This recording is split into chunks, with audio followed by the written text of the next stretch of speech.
متاسفانه در افغانستان ما یک رواج برآمدگی است که وقتی که داماد و عروس در میدان میان به نام واسطابرو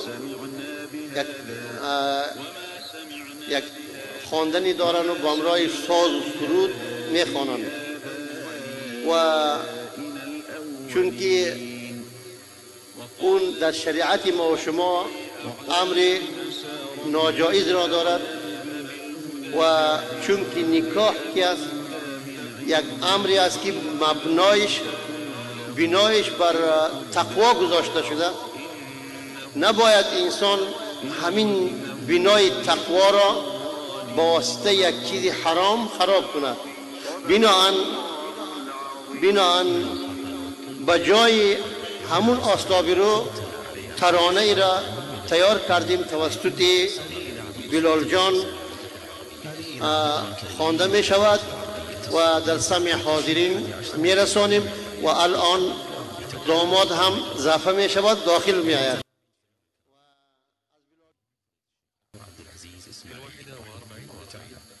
قدم بردار آهسته آهسته قدم بردار قدم بردار آهسته آهسته قدم بردار ماه تابان آهسته آهسته قدم بردار قدم ها روی چشمان آهسته آهسته قدم بردار هدف تیر نگاهان آهسته قدم بردار قدم بردار آهسته آهسته قدم بردار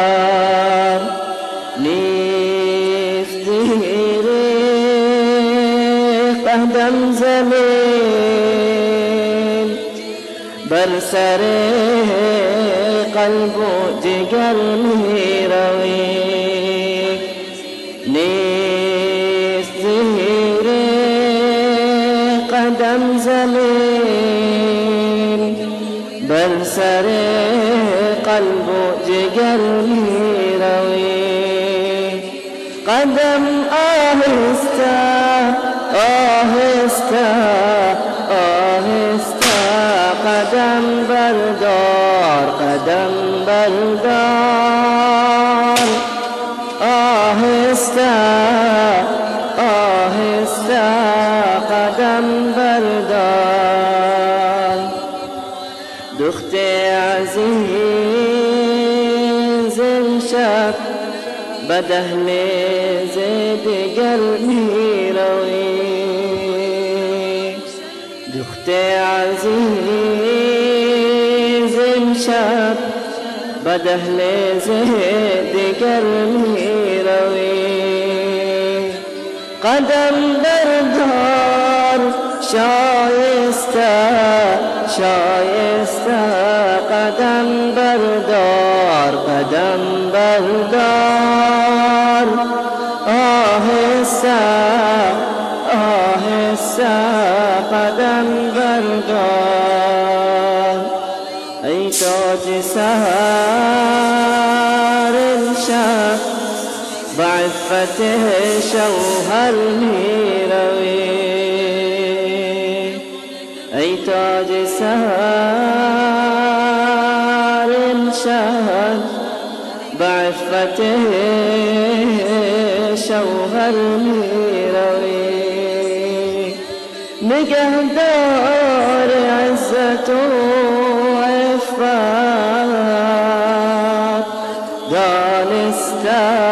دانسته قدم بردار قدم بردار آهسته آهسته قدم بردار از این خانه به آن خانه به حکم خدا و رهبر می روی قدم شایسته شایسته شایسته قدم بردار قدم بردار آهسته آهسته قدم بردار از جلوه اخلاقت که دلها میبری دل لالزار گلدسته قدم بردار قدم بردار آهسته آهسته قدم بردار قدم بردار آهسته آهسته قدم بردار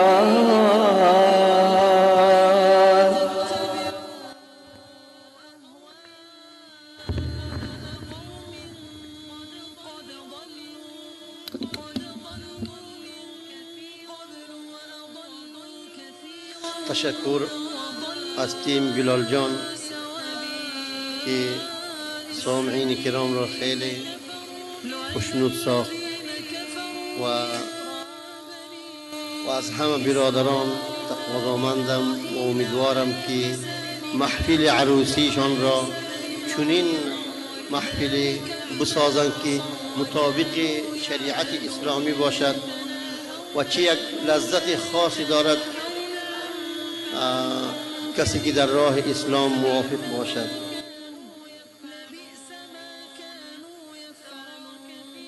در این بخشی از پروگرام رجامندیم از قاریس برهان الدین در نزد استیج تشریف آورده و برادران را از سخنهای قیمت‌بهایشان مستفید بسازند. جناب قاریس برهان.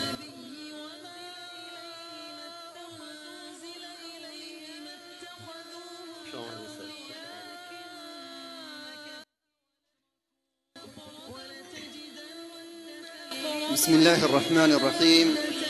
الحمد لله حمدا كثيرا طيبا مباركا فيه، وأشهد أن لا إله إلا الله وحده لا شريك له، له الملك وله الحمد وله الثناء الحسن، وأشهد أن محمدا عبد الله ورسوله وصفيه وخليله وخيرته من خلقه، صلى الله عليه وعلى آله وسلم تسليما كثيرا مزيدا إلى يوم الدين.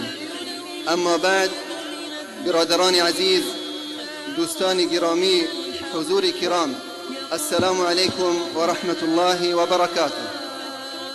بسیار جای افتخار است که امشب من پیش روی شما عزیزان نشسته و با همراه شما صحبت کنم. در آغاز صحبت خود می خواهم برای برادر عزیز خود عمرالدین این مناسبت خوشی را مبارکباد گفته دعا کنم که اللهم بارک لهما و بارک علیهما واجمع بینهما فی خیر. خدای عزوجل این خوشی را و این سعادت را برای همه مسلمانانی که در انتظار این گونه خوشی هستند میسر کند. در آغاز سخن خود هم میخواهم چند پیام برای برادرای خود بفرستم. اول پیام برای برادرمان داماد بود که تبریکی برایشان تقدیم کردم و دعا کردم خدای عزوجل این مناسبت را برایش نیک و مبارک بگرداند. پیام دوم برادرای عزیز برای عبارت از شکر و سپاسگزاری است برای اهل عریسین که کوشیدن بسیار زیاد و خواستن که این مناسبت خوشی و این مناسبت عروسی طبقی رضای الله جل جلاله باشند و خواستن که این خوشی که آغاز زندگی زن و شوهری است آغازش به طاعت الله سبحانه و تعالی باشد، نه به معصیت الله سبحانه و تعالی. چرا که چیزی که بر طاعت الله، بر تقوا و پرهیزگاری بناگذاری شود ان شاء الله دوامدار و سعادتمند می باشد. چون الله سبحانه و تعالی در قرآن کریم می فرماید افمن اسس بنیانه على تقوى من الله و رضوان خیر ام من اسس بنیانه على شفا جرف هار فانهار به في نار جهنم نسأل الله العافیه. یعنی الله سبحانه و تعالی می فرماید که کسی که بنای خود را بر اساس تقوا و پرهیزگاری بناگذاری میکند این بهتر است یا کسی که یعنی بناگذاری خود را در یک جاری میکند که او را به آتش دوزخ می افتد. پس برادرای عزیز اگر ما اول و آغاز خوشی خود را به طاعت الله سبحانه و تعالی کنیم ان شاء الله از این خانواده که بناگذاری او به تقوا و پرهیزگاری شدگی است انتظار همه خیر و سعادت و کامیابی و رسوخی در دنیا و آخرت می باشیم.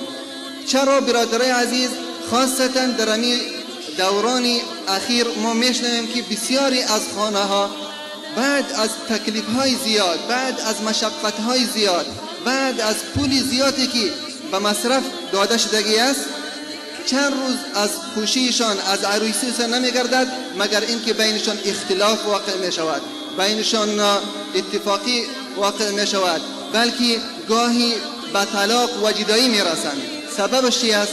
سببش همی است که ابتدای امی خوشی، ابتدای امی عروسی به طاعت الله سبحانه و تعالی نبوده. پس این یک نمونه ای است که برادران ما اهل عریسین برای ما شما تقدیم کردند که همه ما شما کوشش کنیم عروسی های ما شما به همین گونه باشد.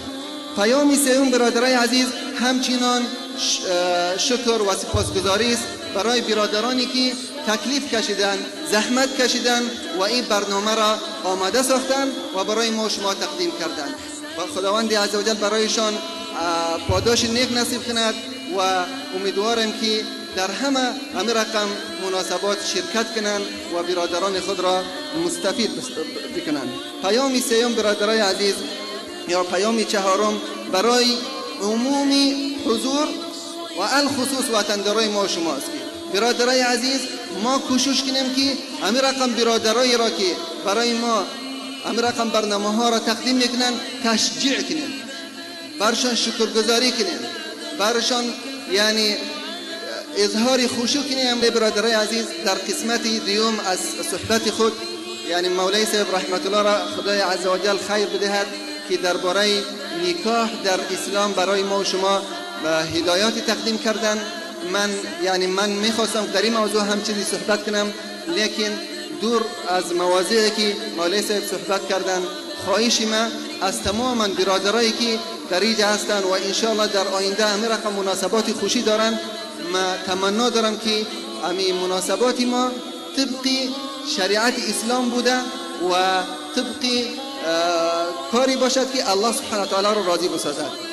الله سبحانه و تعالی این خوشی را، این عروسی را، این نکاح را برای ما شما سنت گذاشته است.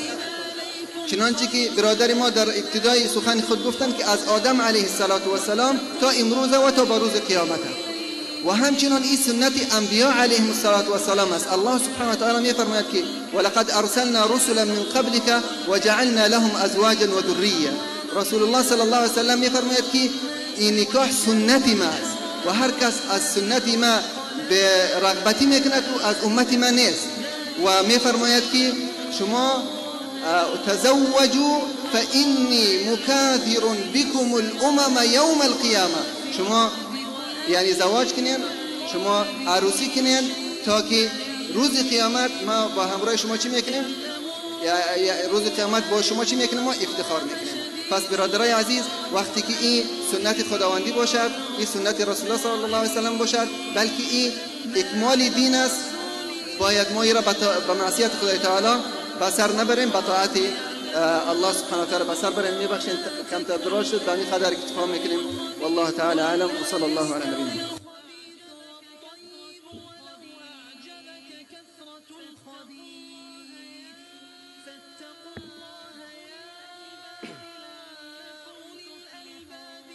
تشکر از برادر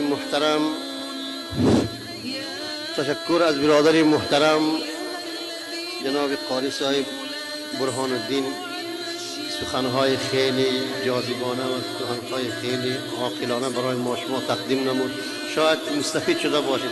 در این بخشی از پروگرام ترانه داریم به نام طلع البدر علینا به زبان عربی توسط قاری صاحب جاوید خوانده می شود، چون که این ترانه در خود یک فلسفه خیلی مهمی دارد. وقتی که حضرت رسول الله صلی الله علیه و سلم از مکه معظمه به مدینه منوره هجرت کردند و اهل مدینه، اطفال اهل مدینه و قدوم حضرت رسول مبارک صلی الله علیه و سلم این ترانه را می‌خواندند.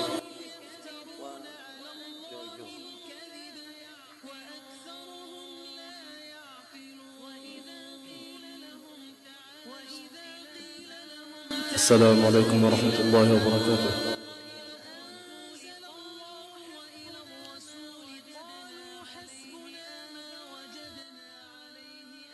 طلع البدر علينا من ثنيات الوداع وجب الشكر علينا ما دعا لله داع.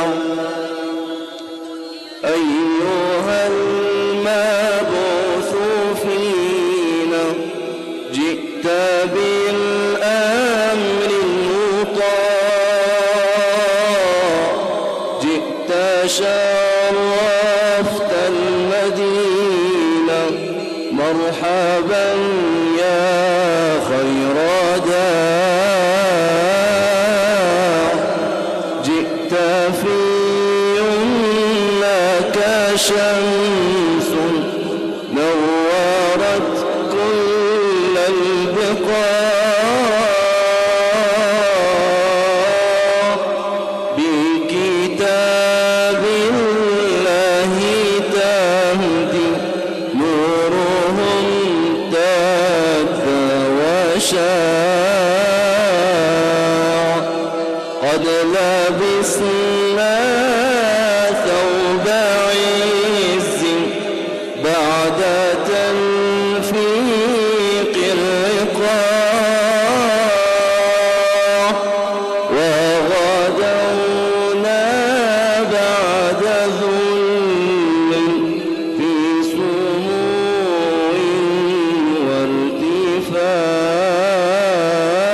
وارتفاع. قد دخلنا خير دين باشتياق واندفاع، مذ أتانا سيد الأكوان بالنور المشاع.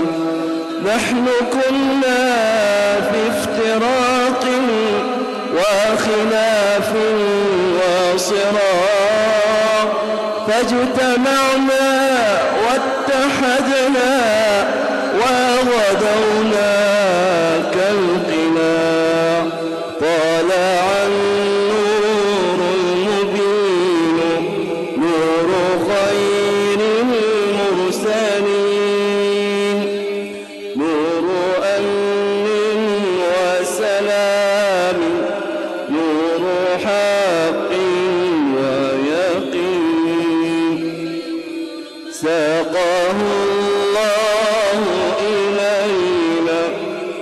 رحمة للعالمين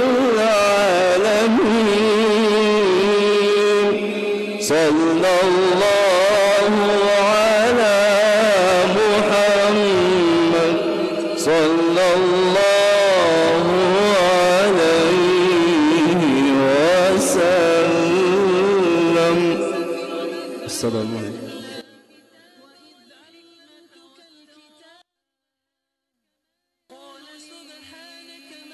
شاید که برادران ما مستفید شده باشند از این ترانه های مبارک که ناز خواندند. در این بخشی از پروگرام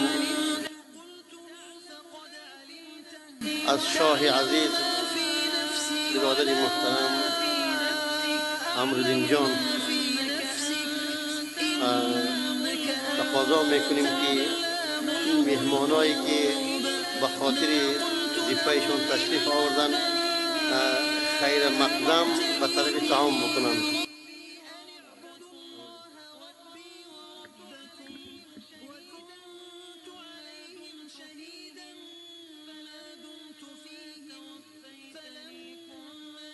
الحمد لله رب العالمين والصلاة والسلام على رسوله الكريم وعلى آله وصحبه أجمعين وبعد.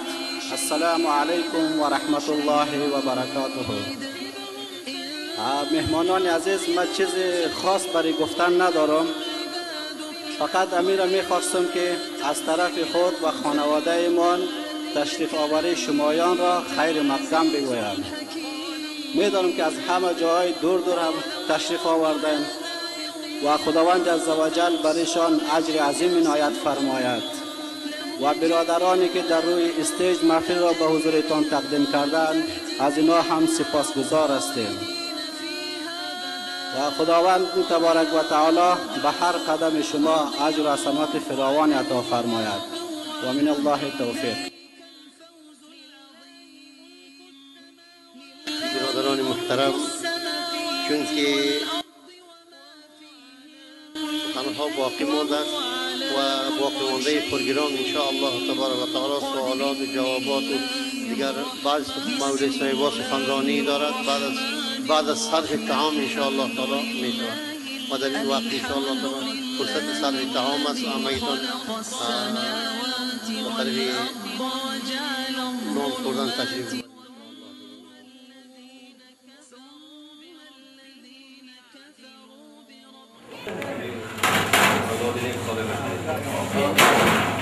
خدا خیر و برکت کنه. سبب سعادتكم یقین.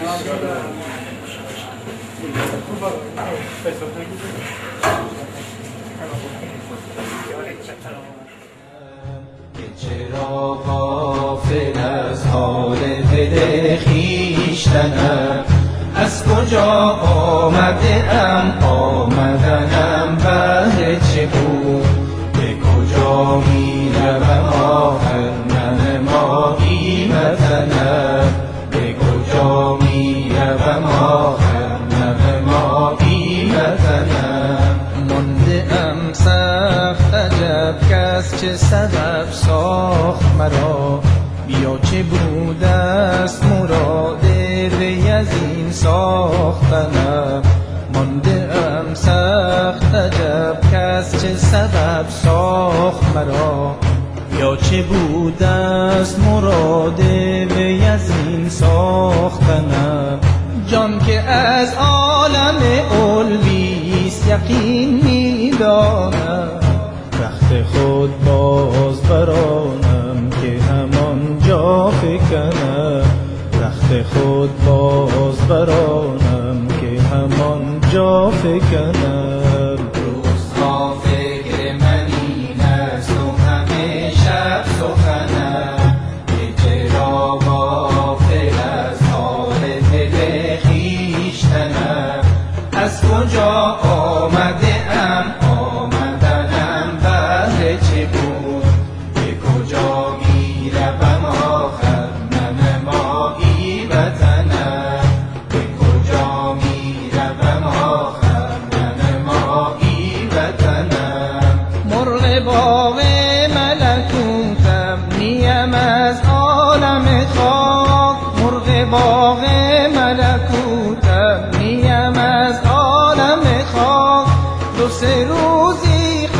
قفسی ساخته‌اند از بدنم، دو سه روزی قفسی ساخته‌اند از بدنم. ای خوش آن روز که پرواز کنم از بر دوست، به هوای سر کویش پر و بالی بزنم، به هوای سر کویش پر و بالی بزنم. روزها فکر من این است و همه شب سخنم، که چرا غافل از حال دل خویشتنم. از کجا آمده ام، آمدنم بهر چه بود، به کجا می روم آخر من ماهی وطنم، به کجا می روم آخر من ماهی وطنم. کیست در گوش که او می شنود آوازم، یا کدام از سخن می نهدن در دهنم. کیست در گوش که او می شنود آوازم، یا کدام از سخن می نهدن در دهنم. من به خود نامدم اینجا که به خود باز روم، آن که آورد مرا باز برد در وطنم، آن که آورد مرا باز برد در وطنم.